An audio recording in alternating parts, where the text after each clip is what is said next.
The Dornishman's wife was as fair as the sun, and her kisses were warmer than spring. But the Dornishman's blade was made of black steel, and its kiss was a terrible thing. The Dornishman's wife would sing as she bathed in a voice that was sweet as a peach. But the Dornishman's blade had a song of its own, and a bite sharp and cold as What up, what up, what up? Welcome to Watchers of the Wall. This week we're talking about episode 8 of season 5. And joining me, as always, is my brother Drew. There you go, Drew. Quick on the draw, always. Well, that was quite an episode. You just want to dive in? Well, is there anything you want to preface this conversation with? I mean... No, except winter I have is such an urgency. Here. Yeah, it is cold outside. Winter is here. It was quite a shocking episode. You know, the funny thing is, like, the first 30 minutes, I was, like, emotionally traumatized to the point it was, like, a full hour's worth of trauma stuffed into 30 minutes. And that was before we even went to Hardhome. Oh, I know. It's hard to believe that I had no idea that was coming. And you sent me that text message earlier saying, like, best episode ever, ? So I kept, like, trying to interpret what you saw as, like, best ever. And then it happened. Yeah, I didn't want to say anything more than that once I realized you guys hadn't seen the episode, which, shame. But, yeah, it was quite the overwhelming experience. Oh my gosh. One of the coolest scenes I've ever seen on TV. I was literally, like, shouting in the middle of the scene, like, I can't believe I didn't have to pay $8 to see this. I could not. But, like, is that their budget? Did they just blow it all in 20 minutes? I have no idea what's going to happen in episode 9, because, like, that is episode 9 stuff. When they were like budgeting out all the episodes for the season, they must have just, like, been like, you know, we could actually have good scenes in Dorne, or we could just go all in on Hardhome, and that's clearly what they decided to do. They made the right choice. Oh gosh, Dorne still sucks. Even in the previews for next week, I'm like, oh gosh, it looks so bad. Well, you know, just like think of this as the payoff. The payoff was there was no Dorne this week.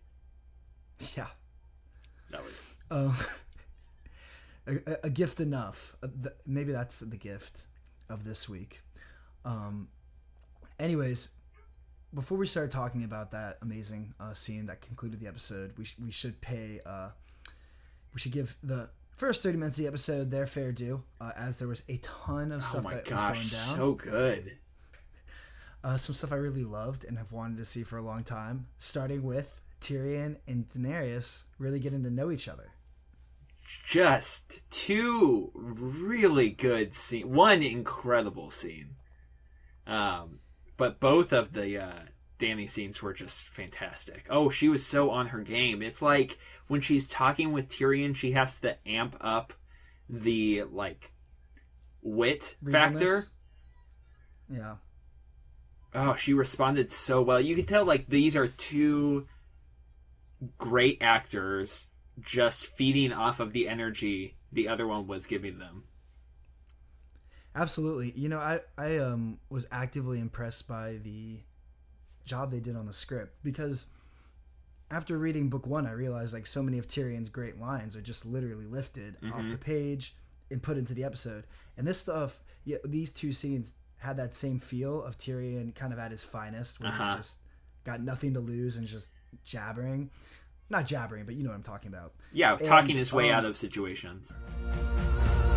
Still going strong. He's still going strong. Yeah. He's still going strong. Yeah, talking his way in and out. Remember Ned Stark, And he was a lot of I was just really impressed with the great lines they gave him. Dany was also awesome. Tons of wonderful George R. Martin-esque metaphors and imagery and all that stuff. So they're doing like a killer job. Even though this does not exist in the books at all. Well, it's a shame for the book readers. I know. Quite a scene. Oh, well, I mean, it's a positive for the book readers. I mean, I think this is where the books are headed in the, 6th book, or the one that's about to come out. sometime in the next 2 years. But I would assume so. Yeah. yeah, I mean, I think Dany and Tyrion are going to end up working together regardless. But yeah, it's so good. Oh my man. gosh. That line when she asks him why he killed his father. He goes, "We'll need more wine than this." Yeah. It's like, oh, I love drunk Tyrion. Yeah. He was so miserable all of last season. He hardly had time to enjoy the wine. Cersei was just drinking enough for the both of them. Although Cersei's drinking a different tonic these days. Yeah, we won't go over there. We'll spend a little bit more time with Dany. But yeah, that was Absolutely. such a payoff, a rich payoff for two characters that are highly intelligent and interesting. You got to see their sort of similarities as far as like both coming from really messed up fathers and Two terrible children from two terrible fathers. yeah, I mean honestly, two orphans at was this awesome. point. Although Tyrion, can you count him as an orphan since he murdered his dad? I don't know.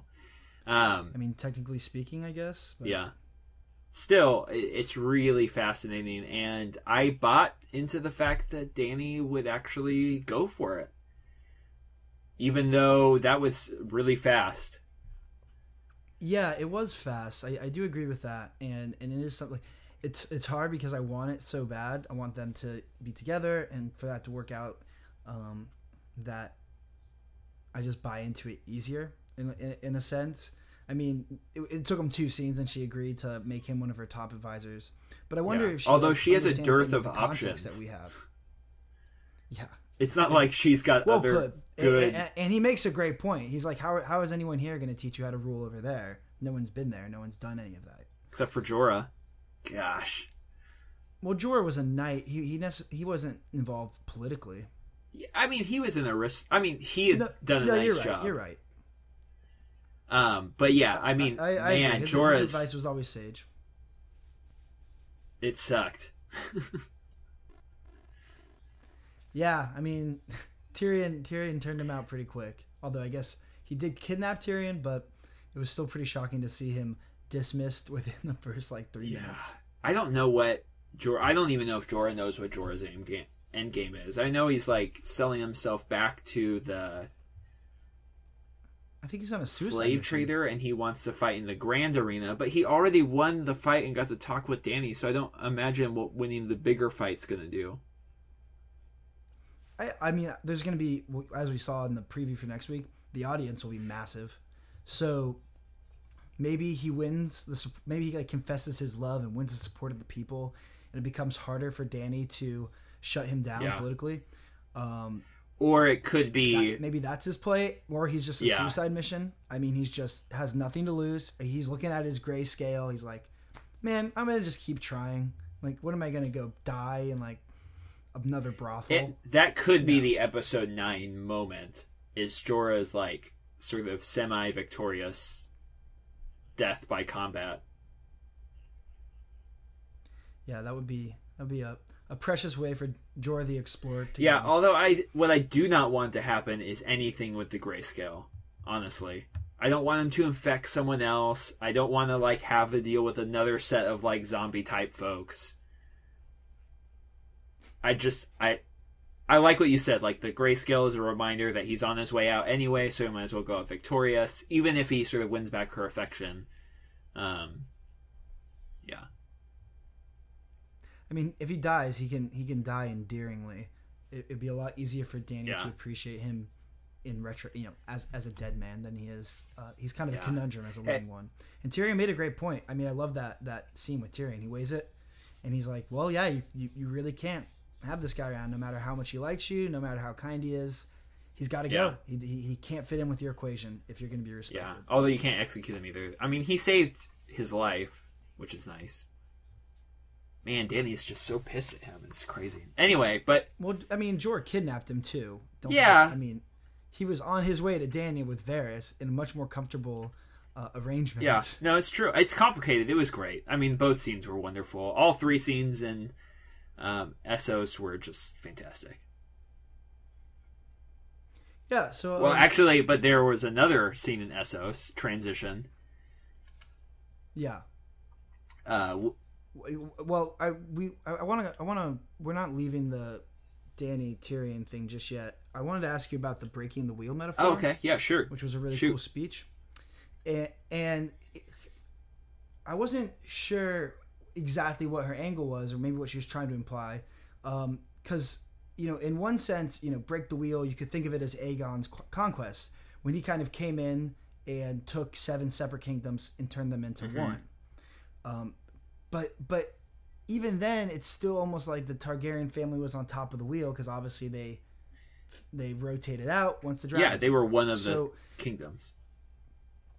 So, could she be alluding to breaking the wheel by destroying the ideals of these highborn families, the status, the wealth, the privilege? I mean, I think that's what she's thinking, but I think what we as viewers are thinking, and what I love about this episode and why it's one of the best Game of Thrones episodes ever, is the juxtaposition of Dany sort of gaining momentum again, and talking about conquering Westeros and all of this stuff, breaking the wheel, and then we go over to Hardhome and we see like all of the politics and crap. It's interesting when you inject Hardhome and the Night's King, all of these sort of endgame things. All of the other political maneuvering seem a bit trivialized, and I think that's the wheel. I mean, I think the wheel being broken is White Walkers invade from the north, Dany invades from the south, Ice and Fire meet in the middle, winner take all, reshape the whole kingdom. Yeah. Now, does Dany know about the Hell White Walkers? She has no idea. No idea. The only reason Stannis knew was because Mormont sent out letters to everyone in the Seven Kingdoms asking for aid. Yeah, and I guess Dany doesn't really seem to have. I mean, Dany clearly doesn't have a good spy network. Now, if she could really use a Varys whispering. Well, she will. I think she'll get one, but I don't think Varys even gives credence to any of the White Walker stuff. Obviously, otherwise he'd be heading north. Why would he be heading north? He wouldn't be, but he should. Everyone should be heading north if they were intelligent. Anyone with power. Why would you want to go north if you had power and were intelligent? To stop the White Walkers, that's the end game. Yeah, but I don't necessarily see the noble deed of stopping the White Walkers drawing the attention. Look at Stannis, nobleman himself. He's marching south, trying to get to that throne. Yeah, that's true. That's true. But he's marching south in order to gain support.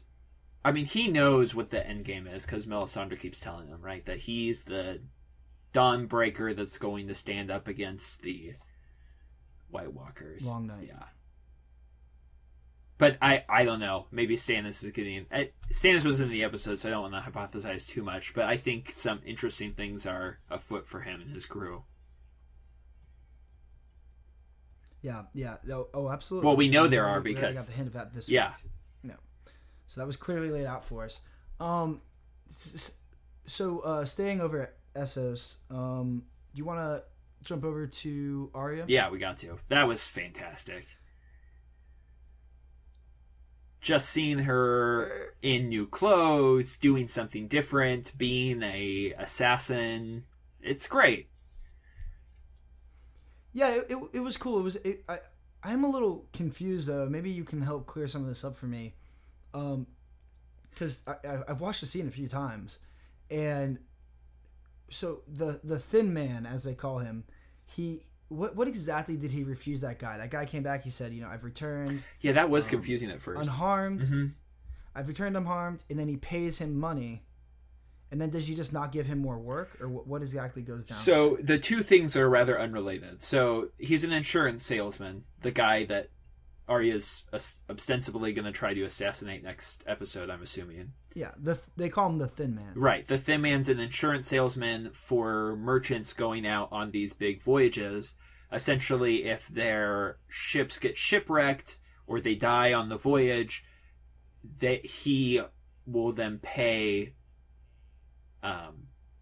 the family of the deceased whatever money the guy had invested into his life insurance, essentially. And they're saying that he is illicit and he basically pockets the money himself because who's going to, rail against him since he's got money and power and guards and all that stuff. And these are just like widows. and children. Mm-hmm. So that's the deal. So that guy who's crying then in the temple, I mean, what exactly, how was he wrong specifically? I don't know if that guy in the temple, I saw them like look over to him. I don't particularly know. And also I feel like the guy that was taken away from the table, I'm assuming that he's the guy that's going out on the voyage, and the guy was just denying him not allowing him to take out life insurance. That's my guess. Okay. Yeah. Okay.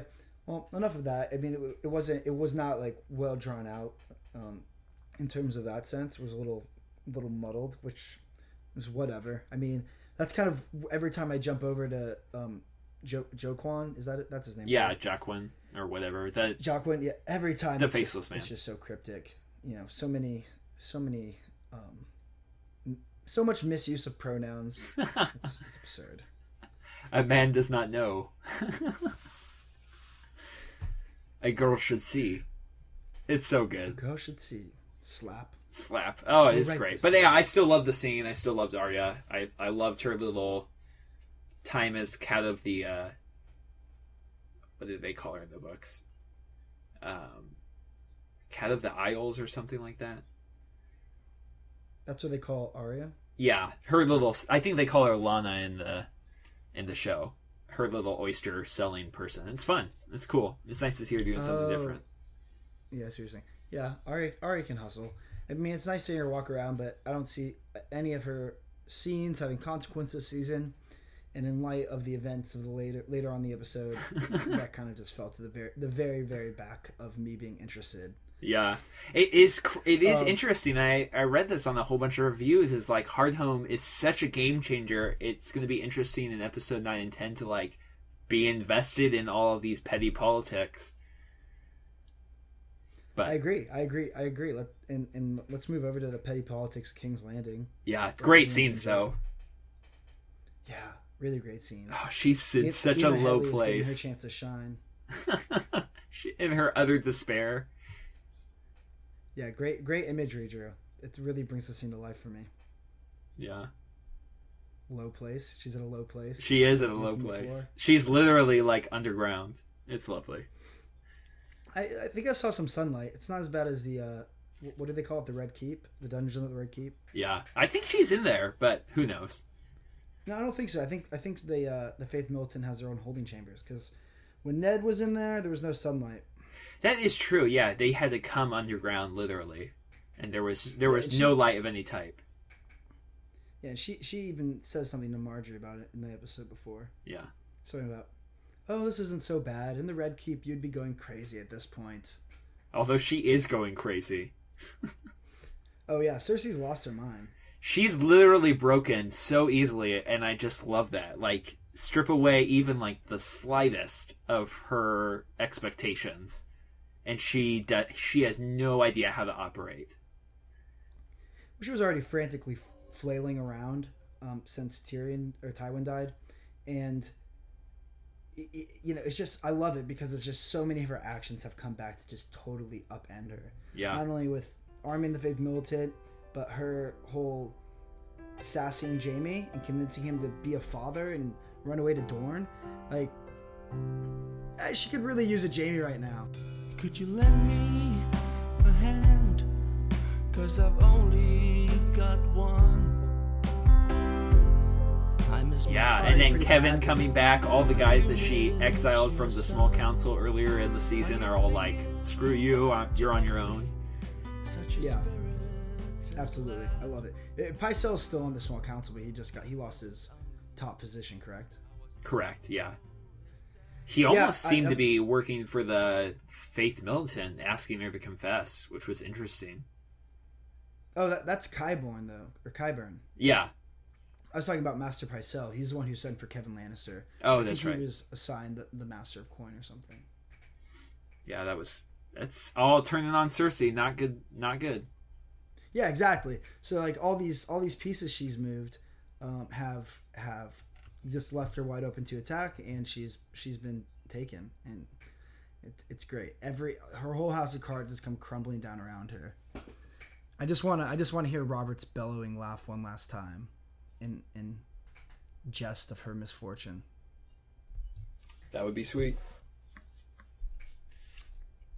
But That'd yeah, be sweet. Could we get undead Robert Baratheon?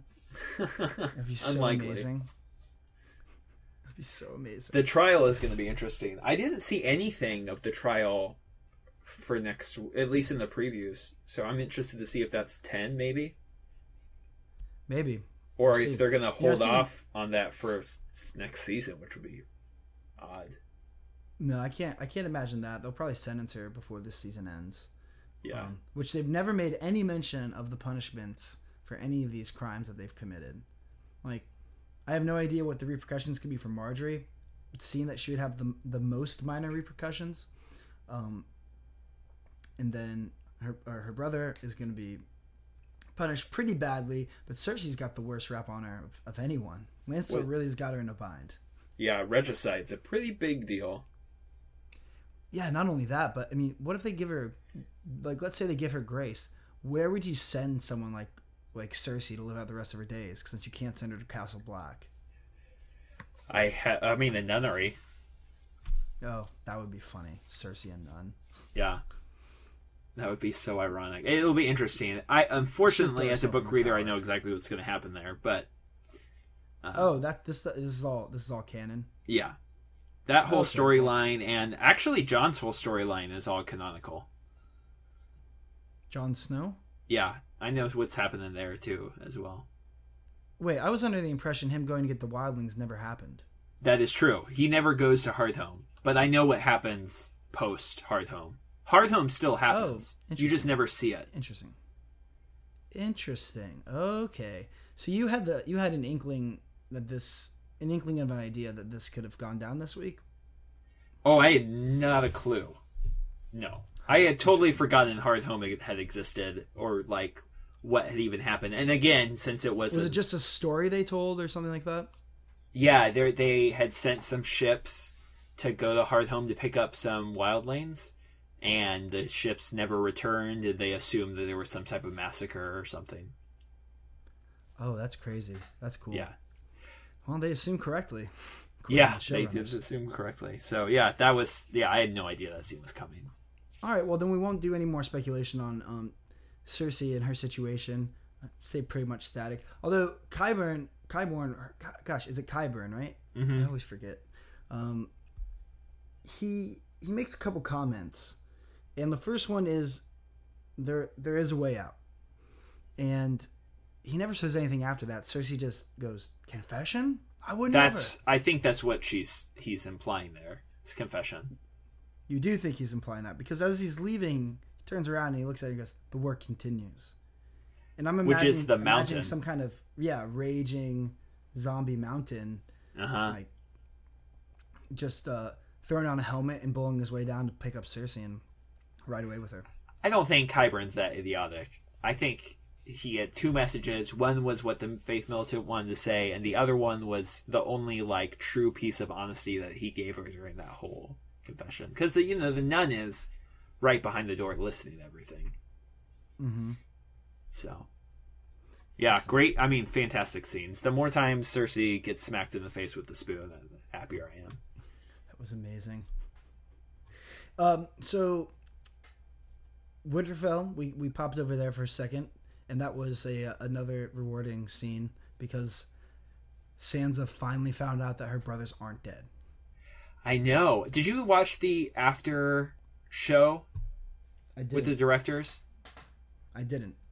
Oh, you gotta watch that every week. But anyway, they made a really big deal about this scene. That was the first one they took apart, did the shot breakdown, and they're talking about how like this gives Sansa renewed strength and the ability to like start making plans of her own and something to live for and some stuff like that. So it's a big deal. I mean, they seem to think that this is her big game changer, that she has family.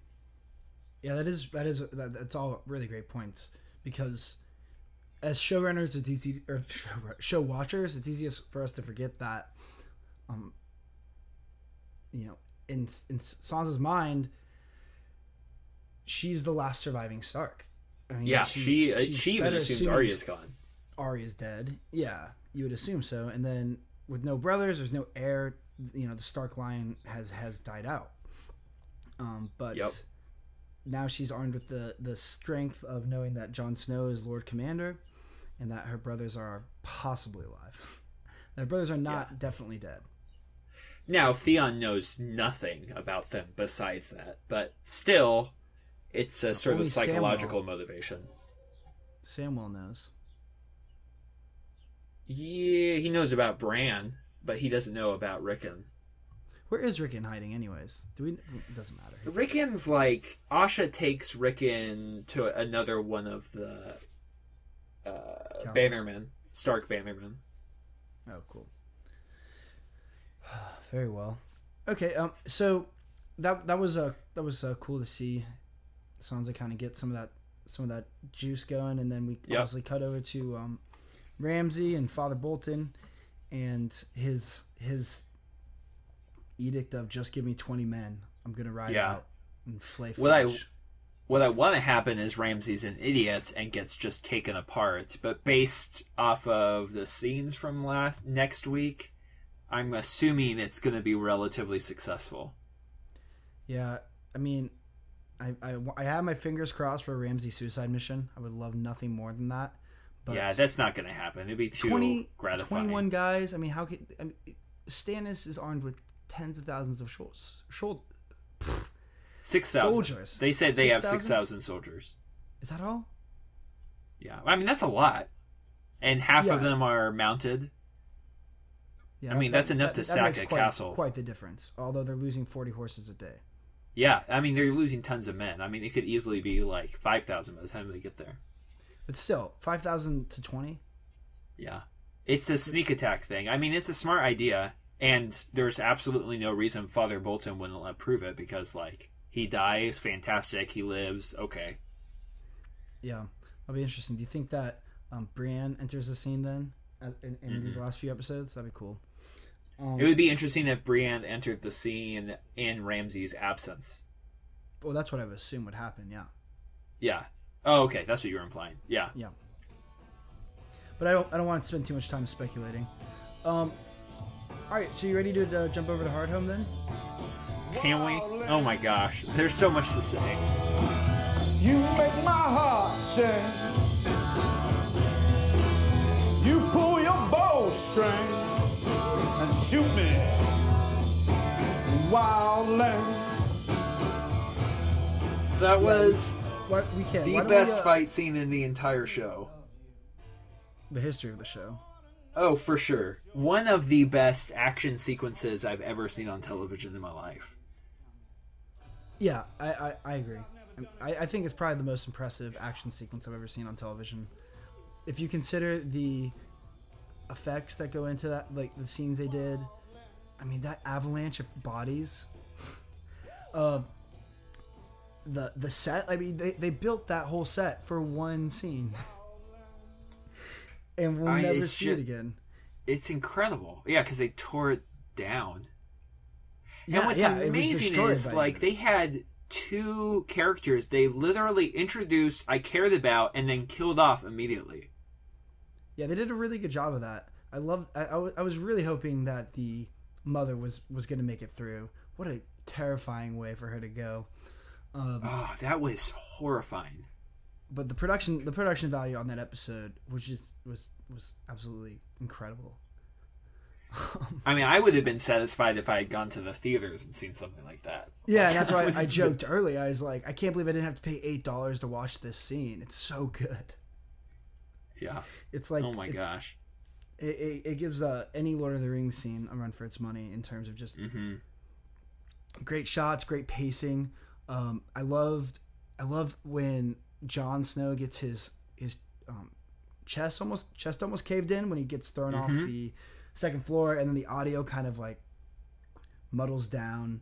The low end comes like way up, and he's just kind of stunned until his sword catches the guy's weapon, and they both look stunned for a second, just like, oh wait, what?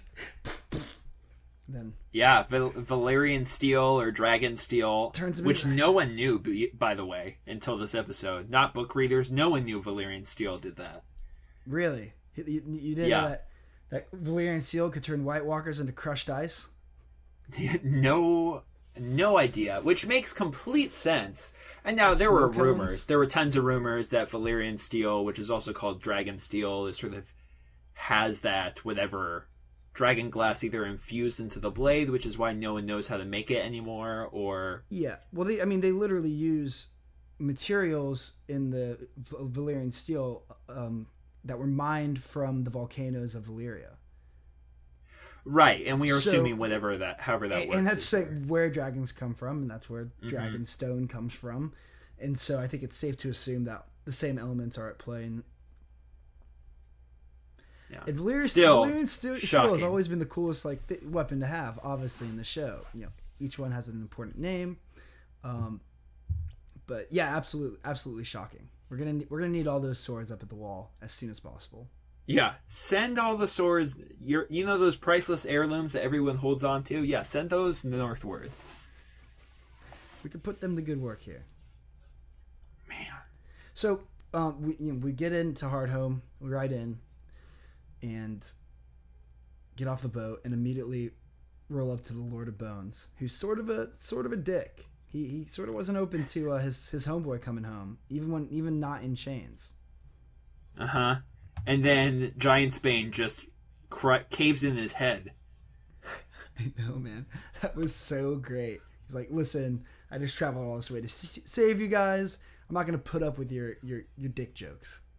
Lord Bones. That was Good night, forever. that was amazing. Call the elders. Call the We're elders. making this happen.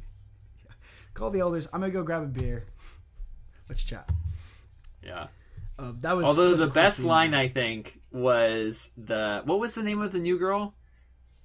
Oh, I'm not that sure. died? I didn't catch it.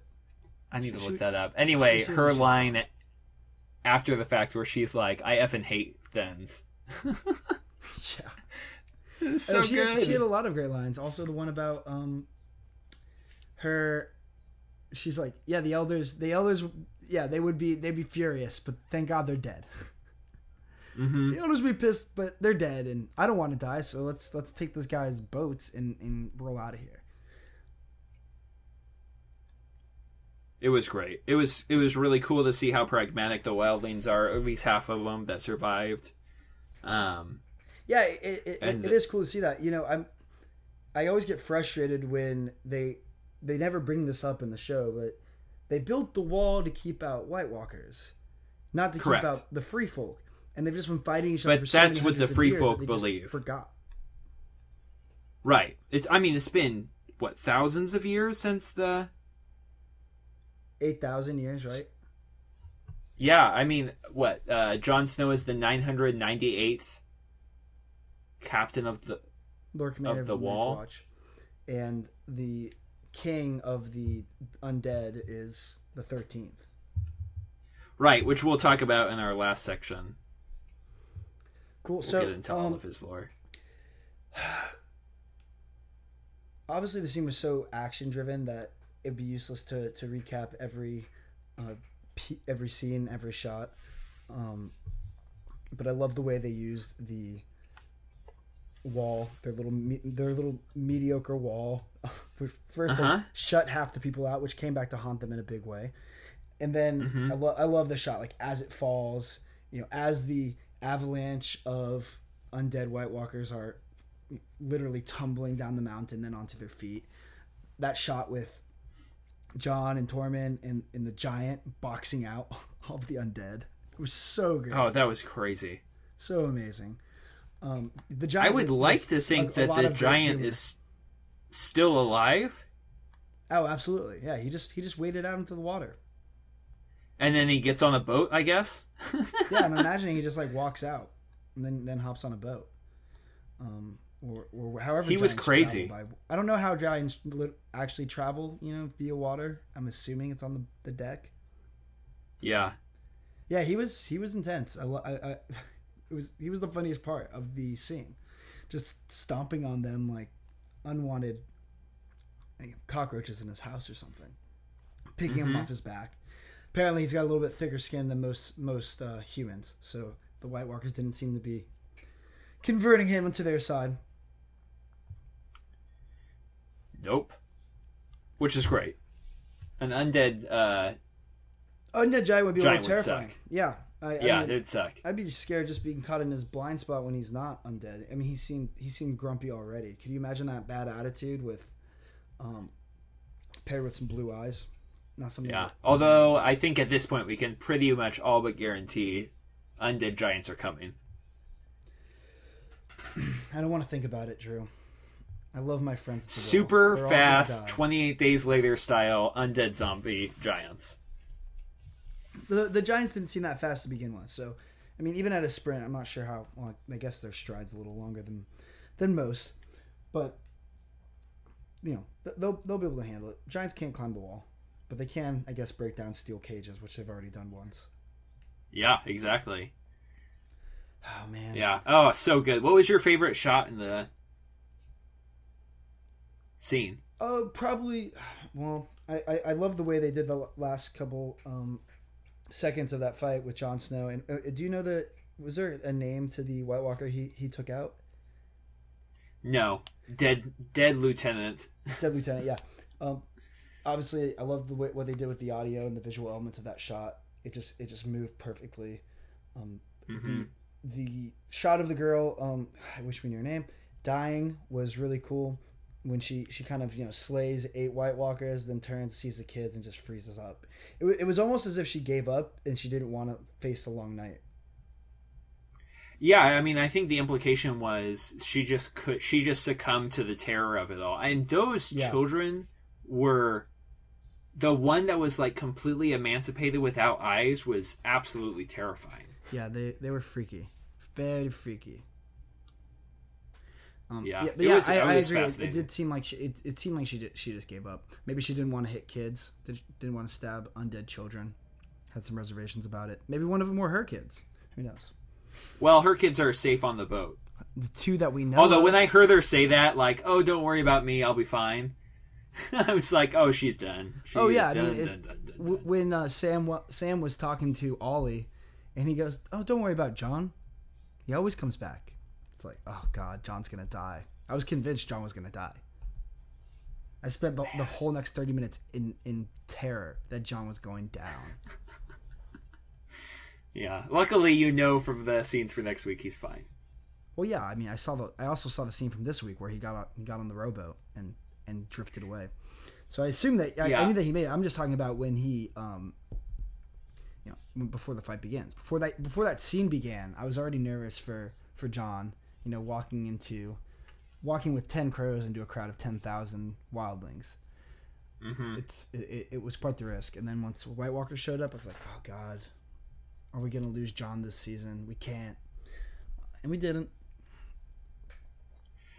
I think my favorite scene was when the whites, like the undead humans, just threw themselves off the cliff. Yeah, the avalanche of undead bodies. Oh my gosh! Yeah, that was crazy. Coolest. That was an absolutely amazing shot. It actually looked better. I never saw World War Z, but it actually looked better than the World War Z effects of those undead people like scaling the walls and stuff. Like every detail, every piece of that shot was so well done. I mean, it was crazy. I wasn't sure if it was just an avalanche of bones they were sending as like a message, just like this is our power, and then they all got up. Oh my god. Oh, it was so good. Oh, it was so good. And that's what was amazing about the whole sequence is like every time they did a big set piece moment, they had another one right behind it. Like they give you a minute to breathe and then they just throw something like totally unexpected. It was incredible. Just the creative genius at play. Yeah, absolutely. It's one of the most breathtaking episodes I've seen of Game of Thrones.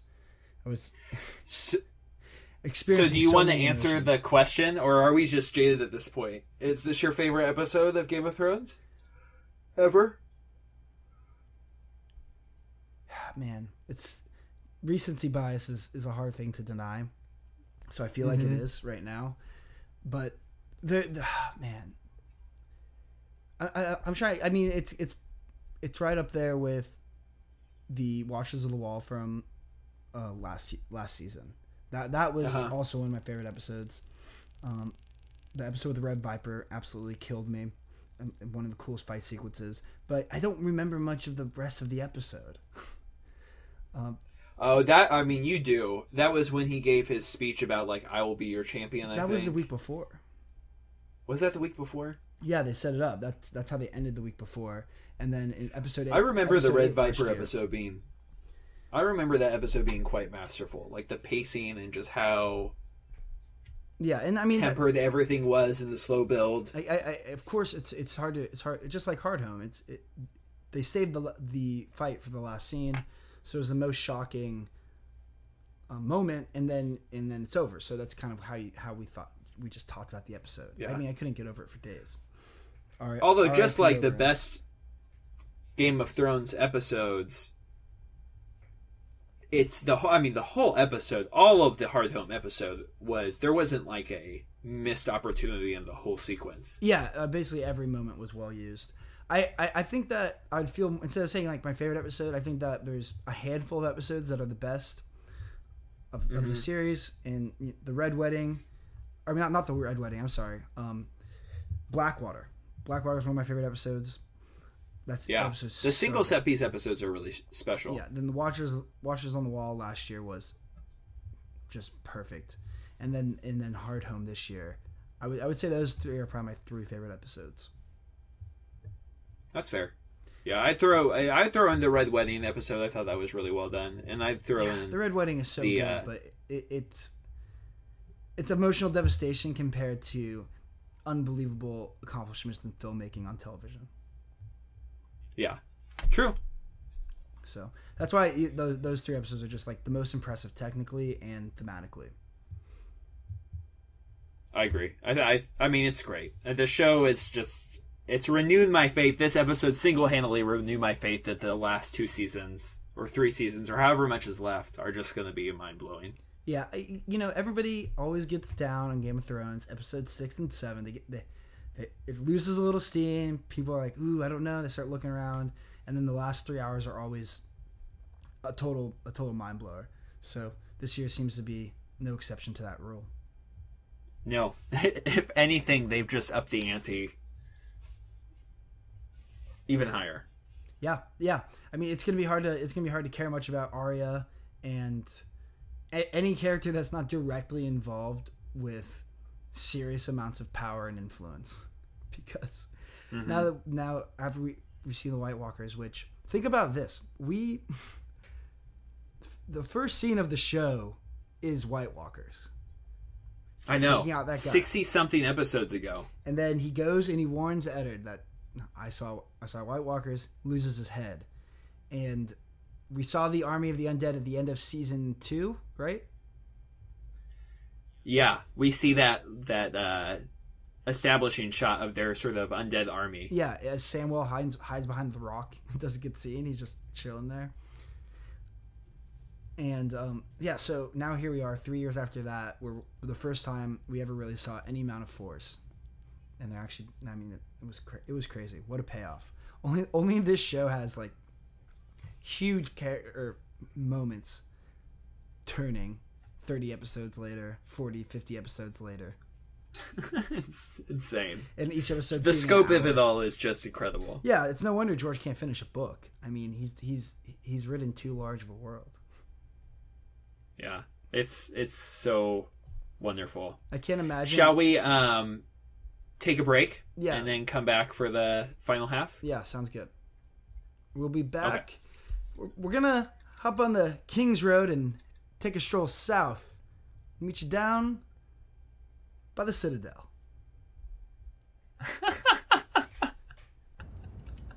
Grace, him? This man? This embarrassment to the Citadel? Your Grace, what qualifications can he possibly have for this post? All right, welcome back. This is our latest installment of Tales from the Citadel. Yep, and today today we're gonna focus on the Night's King and the White Walker culture in general, for lack of a better term. The White Walker clan. Yeah. It's the 8th kingdom in the 7 kingdoms. The 8th kingdom. So where is the Night's King? Where's his lair? Where does he hang out with his dudes? Where's he been laying low for the last 8,000 years? Okay, so the rumor is that the White Walkers come from the land of always winter or forever winter in the super, super far north. Like farther than any human being has ever come. And that's where they sort of live and stay, and that's where they were beaten back to when they were first conquered, like forever ago, before they built the wall. This was the Children of the Forest and the First Men. Were the Andals involved with that, or was it just the First Men and the Children of the Forest? I think it's the Andals, the First Men and the Children of the Forest pushed them all the way back to the land of always winter or whatever, basically off the continent, and then they built the wall as sort of a safeguard in case the White Walkers ever advance again. And they haven't, by the way. Like, this is the first time they've ever come south. Which is why basically no one south of Castle Black believes that there's a threat above the wall. Yeah. Unlike the whole dragon thing, where it's like, oh, dragons don't exist because we haven't seen them in 100 years. There's really great reason to believe like that the White Walkers really don't exist because no one's seen them for like thousands and thousands of years. Yeah, I wouldn't believe in anything anyone said happened 8,000 years ago without a skull or something. Yeah, like the Greeks, right? Who believes in them? Absolutely, totally false. No, there's no proof. So yeah, that's while I was watching this episode, before we start talking about Homeboy who's running the show with his gnarly crown. When I was watching the fight, I couldn't help but notice that there were some undead children with the blue eyes, but still humanoid in appearance, and then you've got the harder mother effers like the dude that Jon Snow took down, who looks like icy death walking. Yep, and then you've got at the very, very top the guys on the actual horses. Yes. And the Night's King. But they seem to be anatomically similar to the guy who was fighting with Jon. Right. I mean that guy seemed like he was a pretty high ranking, but I mean he didn't have human flesh or really have any kind of, he was humanoid, but that was it. So where do those guys come from compared to the people who were just pushing over the wooden wall that were doing most of the damaging and killing? Right. So the majority of the people you encounter are called whites, for lack of a better term, I guess. And that's the undead human. So people who have been killed and then been reanimated by the White Walkers. They have the blue eyes, and their only weakness is fire. Like the only mass kryptonite for the whites is fire, not necessarily dragonglass. And then the White Walkers are the sort of, you can think of them as like the generals or lieutenants. They sort of shepherd the army of whites. And they're the ones that look like they're ice themselves. So those are the White Walkers. Yeah. In the books, they're referred to as the others. But I assume they didn't want to get really confusing with all the lost stuff, so they just call them White Walkers.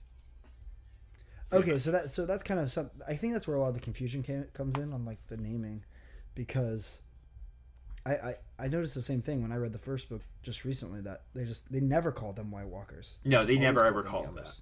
Yeah, they're always called the White others. Walkers are the chiefs, and then the whites are all the undead, the entire population of Hardhome. Yeah, exactly, and everyone else that the King Beyond the Wall couldn't rally. And maybe even creatures, right? We know horses can be reanimated because we've seen a whole bunch of them. We're assuming that giants probably could be reanimated as well. And then even in this episode, they make mention to like the ice spiders and other type of things. So we don't know how sort of deep the army goes, but it's deep. Oh, that's great news for all those regular humans, warm-blooded humans. So their weakness is fire. Is their weakness also the deep end of a swimming pool? Because they didn't seem to be capable of wading out into more than like knee deep water. Yeah, my guess is that was a move, like a conscious move on behalf of the Night's King. Now, I'm not saying like they're great swimmers, the Whites, or that even like giant ice creature White Walkers would like want to step into water, so maybe that's a natural sort of barrier for them. But the way he was acting at the end of the episode, with almost like the slightest hint of a smile and the sort of "come at me, crow" type thing, which is a meme now, where he raises his hands. I was on the internet today. Yeah, it's everywhere. I checked Reddit. Makes a step, like, he has a personality, right? This isn't some like dead, hardened, zombie, mindless creature. Like, this is a guy, or the White Walkers are thinking, breathing. They have a language, no one can understand it. They say it sounds like ice rubbing up against each other. So this is society, right? I don't think... Oh, they reproduce, huh? That's interesting. I didn't even realize that. Well, we sort of see a hint of the reproduction from a couple of, like, from last season. Remember when Craster donates his sort of newborn baby boy, and the White Walker picks it up and takes it to the sort of lair? You remember that? Yeah, absolutely. Yeah, and he touches it and turns his eye blue. The implication there is that baby is a White Walker. That's not a white. They didn't just make it into a zombie baby. The implication is that whatever that spell was, whatever they did to that child will grow into a White Walker proper. Interesting. And that makes sense because you said that the Night's King is the 13th Lord Commander of the Night's Watch from way back when. Yeah, so the Night's King is completely different. We could talk about that. Do you want to get into that? Well, I'm trying to think if there's any other like lingering concerns or things that aren't clear. For a second there, I thought the Night's King was just going to touch the water and turn it all to ice. I know. I thought that might be where it's headed too, but no. But he just had that. He had that nice gaze and definitely a hint of arrogance. Mm-hmm. I was also curious, like, why Jon wasn't commanding them to row. I think he is in complete and utter shock, which is, completely conveyed right when they do that big establishing shot. Oh yeah, and I was in shock when they went to that bird's eye view. It was crazy. Right. I mean, the idea is honestly, at least from the way they sort of pulled the camera way out, is that that was only the very tip of the White Walker army. I agree. That they encountered. When they sent all those bodies over the cliff, I initially assumed that was just a sign of, we have so many people, we don't even care. We'll just throw all these dozens of bodies we just recently wiped out off the cliff. Yeah. I thought it could just be like a sign. But the real sign obviously turned out to be the Night's King walking out to the pier, raising his arms, and at the same moment, all of the former wildlings as future Walker killers. Yeah. I mean, it's so imposing. It's incredible. It's crazy. It's crazy to think. I mean, it's such an unbreakable army. You really think, like, the only option at this point, even from a narrative standpoint, is, like, Dany, dragons, that's it. Yeah, absolutely. I mean, I would love to see Jon Snow mount a dragon. I'll say that much. Yeah. Which might happen. Who knows? But, yeah, let's talk about... He's on my short list of potential dragon riders. Let's talk about the Night's King, because it's confirmed. Okay, so there was a leak last season when they did that shot of the sort of White Walker castle area when they made the baby into a White Walker. And I think it was leaked through the credits that the guy with the crown was named the Night's King. And the Night's King was actually mentioned, I think even in the show, when Bran is hearing stories from the nurse, Old Nan, from the second season, I believe. Or the third. When he's still in bed? Yeah.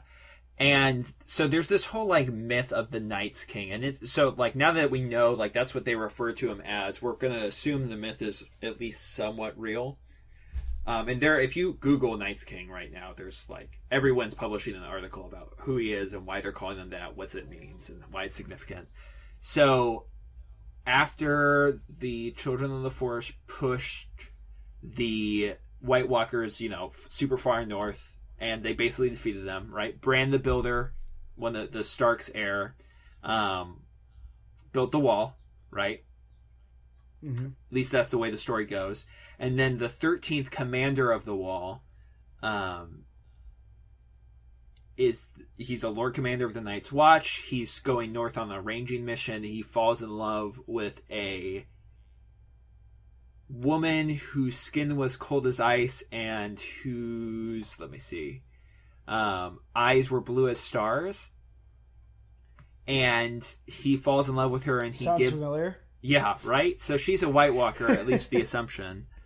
And he gives her his seed and his soul, and he brings her back to the Don't Night they Court. all?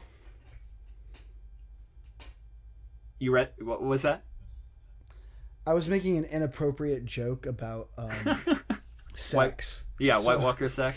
So I was really hoping you would have not have heard it or just glanced over it. Get back to, you know, it was somewhere around the giving up the seed and the soul simultaneously. Yeah, so he brings her back to the Night Fort, and they start, you know, kind of doing the Melisandre thing, where he starts making sacrifices to the White Walkers and committing these crazy atrocities in her name.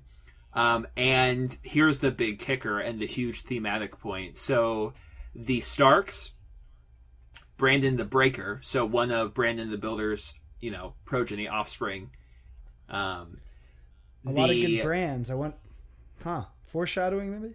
Yeah, no, this is exactly foreshadowing. So Brandon the Breaker, the King Beyond the Wall, and the current Lord Commander of the Night's Watch join forces, and the three armies converge on the Night's Fort, and that's actually been shown. So remember when Sam is coming south and he runs into Bran? Yes. The place where they meet at the wall is the Night's Fort. So all three of the armies converge there, sack the fort, kill everyone, and, you know, beat the Night's King. For the time being. Yeah, exactly. Because they obviously didn't kill him, so he must have retreated. So he retreated with the rest of his forces back north. Yeah, or maybe it's, you know, they were making sacrifices to the others, so like maybe it's one of his progeny, right? So it's not necessarily like the Lord Commander guy, but maybe it's one of his sons, quote unquote. Mm-hmm. Anyway, so the three armies group up, beat them, and then that's the end of the Night's King until we know that he's back, or his son's back, someone's back that's sort of taken up his name. So yeah, hugely thematic importance, and the speculation on this guy is just it's through the moon. Give me some of the wildest stuff you've heard. Okay, so gosh, and you said that, and we might have already mentioned this, but the White Walkers haven't been in the book since book 2, so there's literally no spoilers that we could give away. Yeah, it's just all I mean, I rampant wouldn't speculation. recommend like googling Night's King speculation. There's some spoilers. Okay, yeah, well, I'm not. Yeah, I didn't look into it, obviously. Yeah, because people that have read the book and know it, there's a few major events that still haven't happened that still might happen this season, honestly. That could add a little more context to his power or intentions. So we might come back to this idea of like speculation later, but even still, like the idea of we have a big bad, right? A lot of the speculation is the fact that it's not going to be as simple as Night's King equals evil. Everyone has to team up, kill him. That's what solves all of the world's problems, and everyone lives happily ever after type deal. That would be really Lord of the Ringsy. He becomes the Sauron figure. Everyone has to conquer him. By conquering him, everyone sort of is unified. I I could see it going that way, but a lot of people are like, that would never happen in Game of Thrones. Interesting. Which I can sort of buy. So then the implication is, okay, so what? So then you would either talk with the White Walkers at one point, or someone is a liaison between them and the living. So maybe Dany comes through, beats back a large dragons, beats back a large portion of their armies, and then they want to, have some sort of treaty. There's the implication that the wall is a giant ice wall, and these are people we know can form ice. The wall isn't actually keeping the White Walkers out. The White Walkers built the wall to keep the men from invading their side. So the implication being the White Walkers are going to come up to the wall and just tear it down. The speculation is insane. It's super exciting. I assume that from context of the show, obviously they talk about how the wall is enchanted. So I'm assuming it's not as easy as just like come up and walk through it for the White Walkers. Unless the wall is enchanted by the White Walkers, they just tear down the enchantment and it should. I mean, can you imagine how epic that moment would be? Well, is there no context to Bran the Builder's? Or, not even context, but like proof of Bran the Builder's actions, because isn't he the one who built the wall? I mean, yeah, that's what everyone says, but everyone says all sorts of the question of what's myth and what's reality is constantly in flux here. Of course, yeah, and I understand that. So, it's just interesting. It's speculation for sure. I think the big thing that gets everyone's goat with these is that you pretty much have a rehash of the whole orc army, Saruman and Sauron, sort of building this immortal army that's going to go through the realms of men and beat everyone. So everyone has to unify and beat the army. It's just like a modern day interpretation of that. And I think a lot of the speculation is sort of against that idea. Like, is that too easy of an out for this world? Yeah, it seems like it. I agree. It will be interesting to see what kind of because the motivations are unclear. Why? I can see why they sack Hardhome to build that army. Sure. To just keep swallowing up undead or dead men until they feel like it's time to go to the wall. But it is hard to figure out why would they leave the north at this time. I mean, what are they running from? Is it just their time of the year? Once winter comes, it's like, all right, let's expand. Yeah, on the one hand, you can interpret them as just sort of like the ultimate evil, right? We've seen so much evil in this world. There has to be an ultimate. I don't think there's anyone behind. Like, that would be dumb if there was like an ultimate or evil than the White Walkers pushing them out. But I think the idea of like everyone's gray, everyone has shades of gray, and everyone, I don't know. It is interesting. I had always assumed that the White Walkers were pretty much just cold killing machines, and they were just kind of these monsters of the forest, the northern forest, that suck life and turn it into more evil. But then you see the 4 horsemen sitting on top of the mountain in that shot in this week's episode, and they're judging their opponent. I mean, they're just seeing how Jon reacts to attacks from this side. Yeah, they react to attacks coming off this cliff. Absolutely, they send a White Walker assassin right where Jon is to see if they can take him out.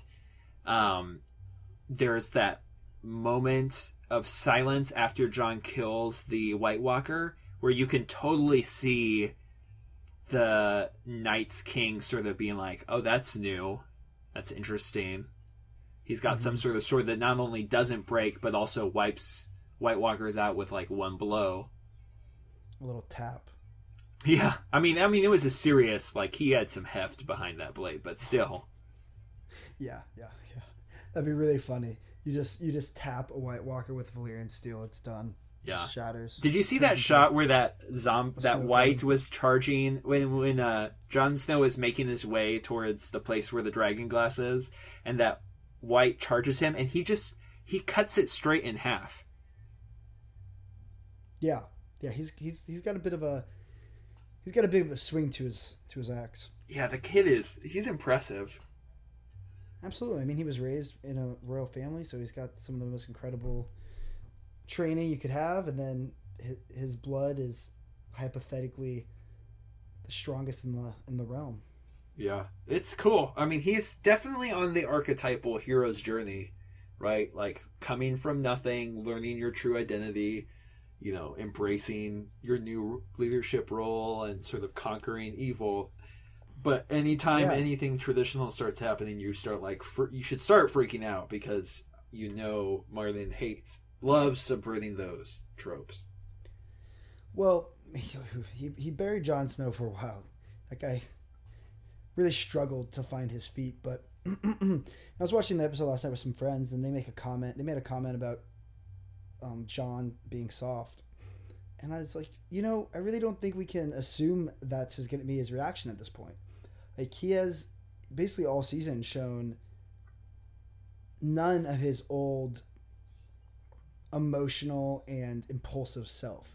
Generally, every decision he's made has come from thinking it through and understanding what actions need to be taken. And he's really, I feel like he's really turned the corner entirely as not only having a leadership position, but really being a leader and understanding what it takes. Yeah, I think he's fully matured at this point. But again, that makes me super trepidatious. Yes, it does. But he's also one of the few characters that's willing to walk in the gray, and he understands. Yeah, absolutely. That the necessity of it. I mean, obviously taking a lover in Rose, and then, Melisandre comes onto him very strong, and he shuts her down, but he doesn't tell Stannis about it. He just keeps that card tucked in his pocket in case he needs it later on. Mm-hmm. And I like that. Old John would have been confessing or he would have found some way to just be a child about it, but the boy is dead. Yep, he is. It's incredible. It was such a good episode, mostly because of John's character and everything they've done for him this season. So they've got two more episodes. My guess is that the Night's Watch stuff is relatively concluded. I would assume the big beats are going to be the Marine thing. It's going to be huge. And then the trial will be massive. I imagine we're gonna get a lot of trial. They obviously showed a short clip of Thorne staring down Snow, but I mean this preview this week was especially ambiguous by Game of Thrones standards. So I think that they were just messing with us with that Thorne shot. I think they were just trying to misguide us. They actually did that last week too with another scene. Yeah, I think the big. Oh, and then I think the Ramsay raid is going to be a big moment too. But I think when we look back on this season, I think it'll be Hardhome that we remember as like the pivotal moments. Yeah, I can't imagine anything topping that. I just can't imagine. Yeah, you can't raise the stakes any higher than the Night King standing there at the edge of the dock, raising his hands and just raising an immortal army. The silence at the end of the episode was beautiful.